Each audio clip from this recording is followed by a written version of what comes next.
ప్రపంచం మొత్తం artificial intelligence చుట్టే తిరుగుతోంది.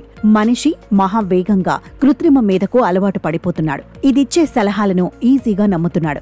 అయితే ఏఐ అడిగిన ప్రతిదానికి సమాధానం చెప్పినా సరే మనిషికి మాత్రం సాటి రాదు. అతనిలా సమయం సందర్భం చూసుకోలేదు. కల్పనలు వాస్తవాల మధ్య తేడా కనిపెట్టలేదు. అందుకే chat GPT, Gemini, Grok, Perplexity లాంటి ఏఐ టూల్స్ ను ఉపయోగిస్తున్నప్పుడు చాలా జాగ్రత్తగా ఉండాలని టెక్ నిపుణులు సూచిస్తున్నారు. ముఖ్యంగా 5 విషయాల గురించి కృత్రిమ మేధను అడగకుండా ఉండటం చాలా ముఖ్యమని హెచ్చరిస్తున్నారు. వీటిలో ప్రధానంగా వైద్య సలహాలను కృత్రిమ మేధను ఎట్టి పరిస్థితుల్లోనూ అడగకూడదని అంటున్నారు.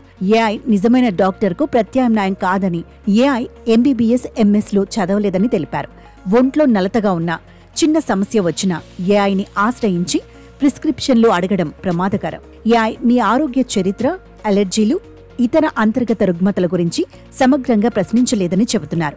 అందుకే నిపుణులైన వైద్యుల అభిప్రాయమే శిరోధార్యమని నిపుణులు సూచిస్తున్నారు. ఇక మానసిక వైద్యం గురించి కూడా ఏఐని సంప్రదించవద్దని అంటున్నారు. సైకాలజిస్టులు, కౌన్సిలర్లు రోగి శరీర భాష, స్వరంలోని హెచ్చుతగ్గులు, కనురెప్పల కదలికల ద్వారా భావోద్వేగాలను అర్థం చేసుకుంటారు. ఏఐకి మానవ ఉద్వేగాలను అర్థం చేసుకునే సామర్థ్యం ఉండదని గుర్తు చేస్తున్నారు.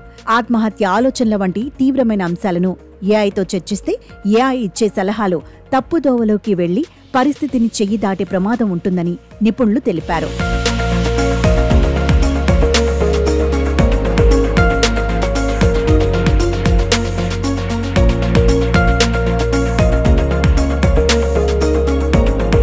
మరోవైపు ప్రైవసీకి సంబంధించి వ్యక్తిగత అనుభూతులను ఏఐతో పంచుకోకూడదని నిపుణులు చెబుతున్నారు. పూర్తి పేర్లు, చిరునామా, పాస్వర్డ్లు, పుట్టిన తేదీలు వంటి కీలకమైన సమాచారాన్ని చాట్లలో ప్రస్తావించకూడదని హెచ్చరిస్తున్నారు. ఏఐ కంపెనీలు తమ సిబ్బంది శిక్షణ కోసం లేదా యాప్ పనితీరు మెరుగుదల కోసం మన చర్చలను భద్రంగా దాచుకుంటాయని, భవిష్యత్తులో సాంకేతిక లోపాలు లేదా భద్రతా ఉల్లంఘనలు జరిగితే ఈ సమాచారం బయటివారి చేతుల్లోకి వెళ్లే ప్రమాదం ఉందని అన్నారు. ఇక ఆర్థిక లావాదేవీలో, స్టాక్ మార్కెట్ కదలికలో పెట్టుబడుల రాబడిని ఏఐ సమగ్రంగా అంచనా వేయలేదని, ఏఐ ఇచ్చే ఆర్థిక సలహాలు కేవలం గతంలోని గణాంకాలపై ఆధారపడి ఉంటాయి తప్ప భవిష్యత్తును ఊహించవని తెలిపారు. మ్యూచువల్ ఫండ్స్, స్టాక్స్ గురించి ఏఐ సలహా అడిగి దానిపై గుడ్డిగా పెట్టుబడి పెడితే భారీ నష్టాలు వచ్చే అవకాశం ఉందని అంటున్నారు.